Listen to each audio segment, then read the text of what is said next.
Hello, the PSN community. I'm Asif, the community manager, and today we are joined by Heather Smail from Blonde Property. Welcome, Heather. It's great to have you. How are you today? I'm good, thanks, Omar. Thank you very much. Yeah, buzzing. Buzzing. Oh, that's great. So would you like to tell our lovely viewers what exactly you do?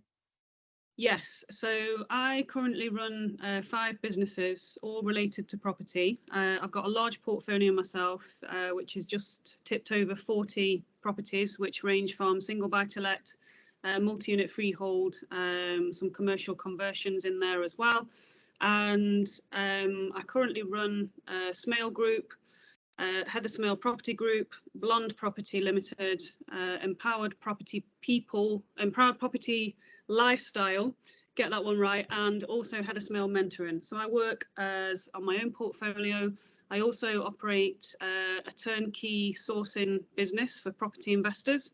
And we've currently got just over 5 million in projects going on over in Nottingham and Derby.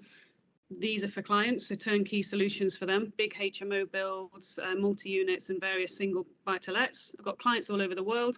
And then also through demand, I was asked to mentor people this year in property to teach them how to become successful and build their own portfolios. So I do that as well.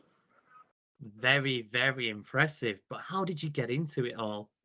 So I got into it through, in many ways, some tragic circumstances.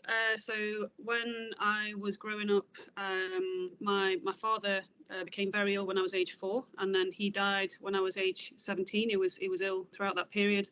My mother, he was age 55. My mum then died fairly unexpectedly, when she was 60 years old.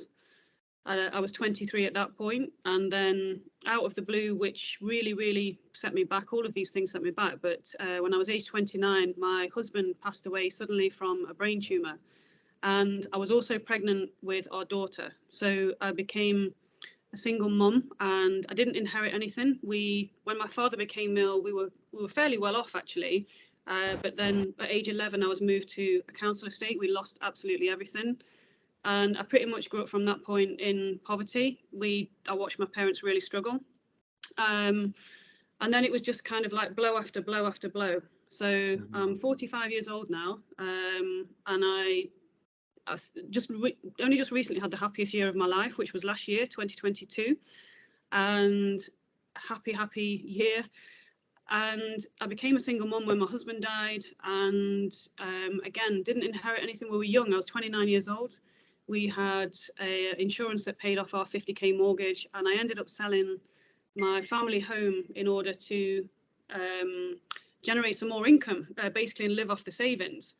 And that was in 2010, so that was like 13 years ago, and I had about 90k, 100k in the bank I bought a cheaper house to live in, to look after myself and my daughter. And then I realised that I could invest that 100k into a property, which even after paying off the mortgage, it would generate a net cash flow per month.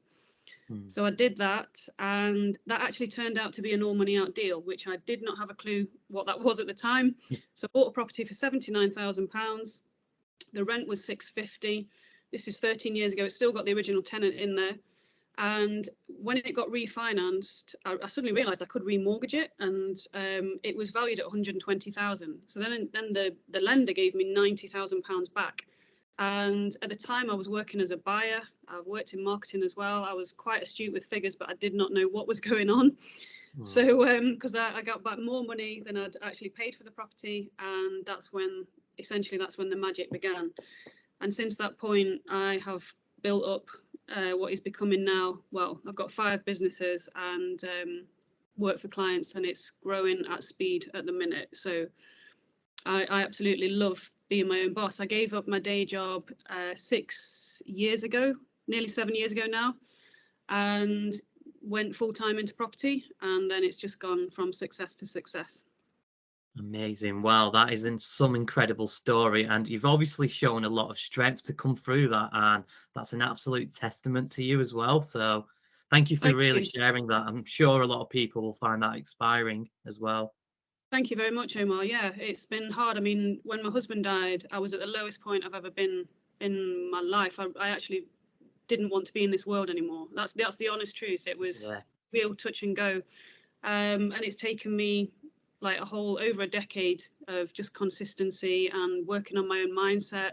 My self-esteem was very low, so that's not low anymore. It's taken me all my life to get where I am, but I'm not stopping now. So and it was just Yeah. that desire to provide a better life for my daughter, because I grew up with very little in terms of, financial security. So it was to make sure she's not got a large family, but I just wanted to make sure that financially she was secure, because it's not all about the money. It's just that money buys you options, and I Mhm. don't want doors to be closed to her because she can't afford to do something. So that drives me every single day. That's brilliant. Obviously, you've been through quite a few hardships, but what would you say your biggest win has been? The biggest win for me is being able to have flexibility and essentially to be free. I was never the sort of person that I realise this now. I didn't. I was successful in my jobs, but I don't kind of fit into the standard mold of wanting to go to work 9 to 5. I just think jobs like that are so inflexible, and it was all about creating flexibility, allowing me to have time to be a mum to my daughter, which a lot of women will relate to. When the kids are ill and you get a phone call and your boss won't let you leave from work, or they're just moaning about it. So it was to empower myself and create that flexible, creative approach and bring that to business. And I've loved being my own boss. I love working with people. I've created successful teams and bring everybody together and solve problems. And I love people. So I'm good at, just bringing everybody together and making them work in an efficient way. So that's been the biggest success, just being able to be there for my daughter and have that flexibility over the last 7 years. Okay, yeah, I think that's what quite a few people would want to be doing whilst they get themselves into property. And for you to be able to share that as your biggest win is something that will resonate with a lot of people there. But what would you say your biggest learning has been so far? The biggest learning is that to network and find other people. So I am a people person, but I did this all on my own, and I've not had any formal property training whatsoever. And it's Mm, ironic because I actually teach other people now. mm, In some ways, it meant that I wasn't influenced. I wasn't steered down any one path. I've managed to, and when I get going on certain things, I want to get into the real detail of every single strategy. It fascinates me. I love it, constant learning. I'm very passionate about that. So yeah, the biggest learning, but it would be that it was a lonely journey. So it would be all mm. of my mentees now, I get them out networking in the local groups. And I always say that to people that are starting out, just get out there. It can be quite daunting. The first property meetup I ever went to, I was really nervous. This was in Yeah. 2019 as well. It's not even that long ago. And I thought, wow, all these people are going to be like have hundreds of properties, and maybe they won't be very nice. And it was completely the opposite, but it was a bit of a game changer for me in terms of self-esteem, because I left and I was actually more experienced and had so much knowledge compared to everybody in that room. And I was like, Mm. wow. And that, I'm a very humble person, but it really made me realize that I knew a lot and I was able to help others. So the biggest learning would be you're not on your own. Like, you've got to get out there and find other people. And it's such a nice community. Property, it can be such a rewarding community. And business people are so giving as well. Mm. They're, the entrepreneurial mindset, they will share their knowledge and their contacts, and everybody helps each other to grow. So that's the one thing that I would do differently. That's the biggest learning. I think that's amazing advice and great tips that you give to your mentees. And it is also a credit to the property world as well. I do think there's a lot of people, if you just go and ask them for advice, they will give you advice and help. Yeah. So, yeah, amazing. What would you say your plans for the future are now? So that's an interesting one. I've just been on a phone call to a very, very good friend of mine, actually about the plans for the future. So the business, the sourcing side of the business, which provides bespoke sourcing, turnkey solutions for clients all over the world, that is growing to be a big business. And that is Mhm. I'm going to push that so it provides a one-stop shop solution for investment properties. Another thing that I want to do is empower people who come from poorer backgrounds, because it's the mindset. I'm a big believer in creating a positive mindset and actually trying to save people, because when you're growing up as a kid and you don't have any money, it's not just about the money, it's about, it lowers your self-esteem, it lowers your confidence, and it puts you in a very dark place, and that's not a good place to start off in life. So I'm very passionate about creating some kind of program that this is early days, but I just want to go in and make sure that children can get educated about how money actually works and how they can make it work themselves. Schools will teach you maths, they'll teach you English and science, but they don't actually teach you the fundamentals of how to make money work in the best way possible. Yeah. And it just astounds me that, and to just give people that are from poor backgrounds that bit of hope that actually there is a way to make this understandable to them. And also as well to empower, there's a lot of mums out there and women that suffer from low self-esteem, a lot of single mums as well, to just and women in general, just to make sure that they create something where they can learn to have their own independent incomes and become empowered in themselves. That's a big driver for me at the minute as well. Oh, that's amazing. And it's very inspiring, everything that you're mentioning as well. Thank so you. I've got a question for you. If you could go back to being 16, what advice would you give yourself? So this could be similar to the advice that you'd give these kids, for example. Do you know what? That's a really, really hard one.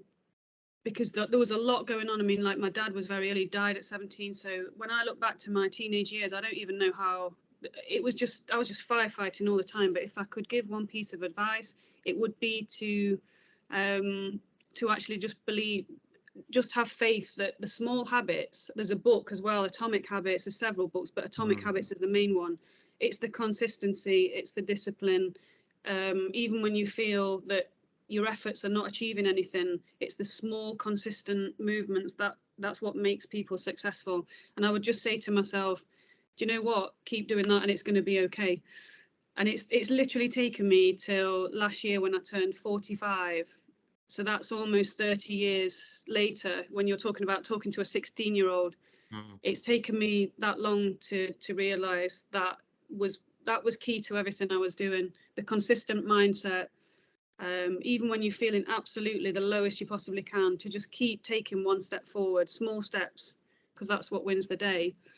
So yeah, it would, and I just put an arm around myself and say, you know what, it's going to work out fine. It's going to take a long time to get there, but it's going to be amazing. So Brilliant advice.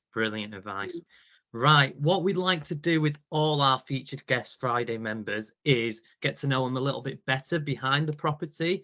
So what I do is I play this little game and it's called This or That. So option 1 might be apple, option 2 might be banana, and you just have to quickly choose which one you prefer. So the first one is coffee or tea? Coffee. Dogs or cats? Cats, but it's a tough one. But cats, yeah, I love all animals actually. Have you got dogs and cats then? I've had both. I grew up with chickens and all sorts. And yeah, so I actually love animals. I could just disappear off and have an animal sanctuary, but if I had to choose, I'd probably say cats. Okay, amazing. Starters or desserts? Starters. I've not got a sweet tooth at all. Okay. Crisps or chocolate? Crisps. Yeah, great choice. Success or happiness? Happiness. Yeah, because that brings success anyway. Yeah, happiness. Yeah, 100% happiness. Well, Heather, you've been absolutely amazing. Is there anything else you'd like to add for our viewers?